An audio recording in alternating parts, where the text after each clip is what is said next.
ये है AP news network और आप देख रहे हैं आखिर प्रहरी, खबरों की पड़ताल तह तक। भोजपुर में अपराध थमने का नाम नहीं ले रहा है। आंशिक झगड़े में हत्या होना आम बात हो गया है। शाहपुर थाना क्षेत्र के करनामीपुर गांव में क्रिकेट खेल में बेईमानी करने के आरोप में दो पक्षों के बीच जमकर मारपीट हो गई, जिसमें एक व्यक्ति की मौत हो गई तथा कई लोग घायल भी हो गए। घायलों को बेहतर इलाज के लिए पटना रेफर कर दिया गया। दोनों पक्षों में टकराव की सूचना मिलते ही मौके पर पहुंची पुलिस ने शव को अपने कब्जे में ले लिया तथा पोस्टमार्टम करने के लिए आरा सदर अस्पताल लाई।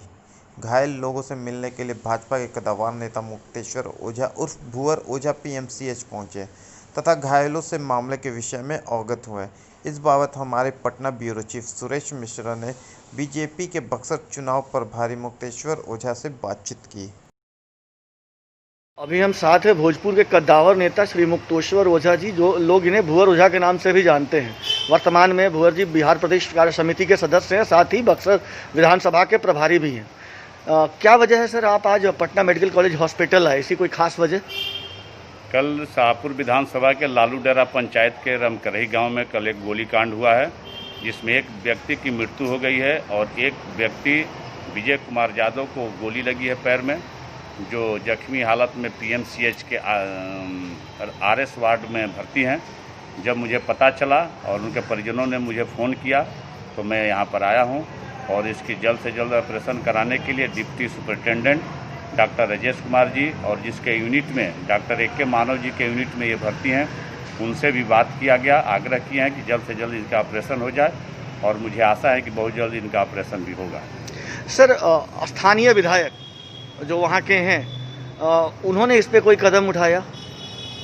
ये मैं नहीं कह सकता हूँ, ये तो वो बताएंगे क्या कदम उठाया क्या कदम नहीं उठाया। मेरे को सूचना मिला, मैं दौड़ कर गया और उसको इलाज के लिए, बेहतर इलाज के लिए मैंने संबंधित डॉक्टर से और वहाँ के प्रशासन से बात किया हूँ।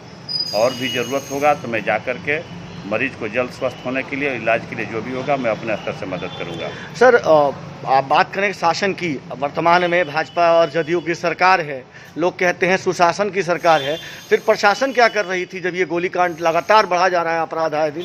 प्रशासन अपना काम कर रही है और प्रशासन जो भी कर रहा है सही करेगा। पुलिस अपनी काम कर रही है, प्राथमिकी दर्ज हुई है, जल्द ही जो अभियुक्त हो गए उनकी गिरफ्तारी होगी और जो भी होगा न्यायोचित कदम प्रशासन उठा रही है और आगे भी उठाएगी। सर चूंकि आप राजनीति के क्षेत्र से हैं तो एक और सवाल उठता है, कुछ दिन पहले चर्चा हुआ, बहुत कवरेज भी मीडिया ने दिया, तेजस्वी यादव जी गोपालगंज में एक हत्याकांड में जाने के लिए पूरी जिद कर रहे थे, यादव की हत्या हुई थी और आपने बताया यहाँ भी एक यादव की गोली लगी और उसकी मृत्यु हो गई है, दूसरा जख्मी है। तो आप इस पर अपना क्या कहना चाहेंगे, आपकी राय क्या है? तेजस्वी यादव जी वहाँ पर मृत्यु पर उनके आंसू पोंछने के लिए नहीं जा रहे थे, वो घड़ियाली आंसू बहा रहे थे और उनके एक गोपालगंज के यादव की हत्या पर राजनीति अपनी, जो राजनीति की उनकी अस्तित्व खत्म हो गई है, राजनीति अस्तित्व अपने बनाने के लिए इस तरह की अपने कुचक्र रचे हैं। इस तरह की कोई बात नहीं है। बिहार में प्रतिदिन कई यादवों की हत्या हुई, यादवों के द्वारा ही यादवों की हत्या हुई, इस पर तेजस्वी यादव एक दिन भी आंसू नहीं बहाए। जैसा कि आपने कहा, लालू डेरा पंचायत में कल ही एक यादव की हत्या हुई है, एक यादव को गोली लगा है जो पीएमसीएच में भर्ती हैं। जेपी यादव घायल, गोली लगने पर आप उपचार करने के लिए चले जाते हैं और विजय यादव जो पीएमसीएच के आरएस वार्ड में भर्ती हैं, उनके देखने के लिए क्यों नहीं गए तेजस्वी यादव? इनके परिवार के एक सदस्य की कल गोली मार करके हत्या कर दी गई, वहाँ लालू डेरा पंचायत में क्यों नहीं गए तेजस्वी यादव? सिर्फ गोपालगंज के यादवों की चिंता है, पूरे बिहार के यादव की इनको कोई चिंता नहीं है। तो सर आपका कहने का मतलब हुआ कि कोई निजी राजनीतिक गतिविधि को बढ़ावा देने के लिए तेजस्वी जी वहां जाना चाहते थे? ये जातिगत राजनीति करते हैं, अपनी खोई हुई राजनीतिक अस्मिता को ऊपर करने के लिए एक जात विशेष के लोगों को उकसाकर अपने पक्ष में करने के लिए कुचक्र रचे हैं और सरकार जानती है, प्रशासन भी जानती है। इनके जो भी मंसूबे हैं उसको प्रशासन नकाब करेगी और जो भी उचित कदम होगा प्रशासन उस कांड में भी जांच कर रही है। जो दोषी होगा उस पर कार्रवाई होगा, जो निर्दोष होगा उसको प्रशासन दोष मुक्त करेगी। सर 2 बार की विधायक रह चुकी हैं निवर्तमान विधायक मुन्नी देवी जी, जो आपकी धर्म पत्नी भी हैं, इस बार वो चुनाव नहीं लड़ी, जब लड़ी तो जीती। आपको क्या लगता है वो शासनकाल और एक जनता की तरह अगर मैं आपसे पूछूं, और अभी जो वर्तमान विधायक हैं तो आपको क्या लगता है वर्तमान विधायक अपना सही से कार्य कर रहे हैं? और ये तो बात तो विधायक जी बताएंगे, उसके बारे में उनके बारे में मैं कोई कमेंट नहीं करूँगा। विधायक थे उस समय भी वो काम कर रही थी, विधायक नहीं है उसके बाद भी वो काम कर रही हैं, लोगों के बीच में जा रही हैं, लोगों के दुख दर्द को सुन रही है।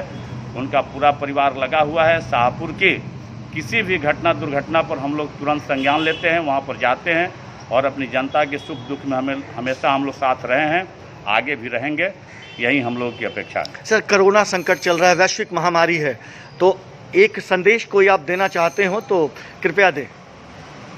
कोरोना महामारी में हम यही संदेश देना चाहेंगे कि हमारे प्रधानमंत्री आदरणीय नरेंद्र मोदी जी ने जो समय पर सही कदम उठाया है, जिसके चलते लाखों जान जाने से बच गई है और कोरोना संक्रमण से हम लोग बेहतर स्थिति में भारत हैं पूरे विश्व में। और यही कहेंगे कि आप दूरी बना करके रहें, मास्क पहन करके रहें, स्वस्थ रहेंगे, सुरक्षित रहेंगे। ये थे शाहपुर के भुवर ओझा जी। हमारी शुभकामनाएं आपके साथ हैं सर। आखिर पर सुरेश मिश्रा।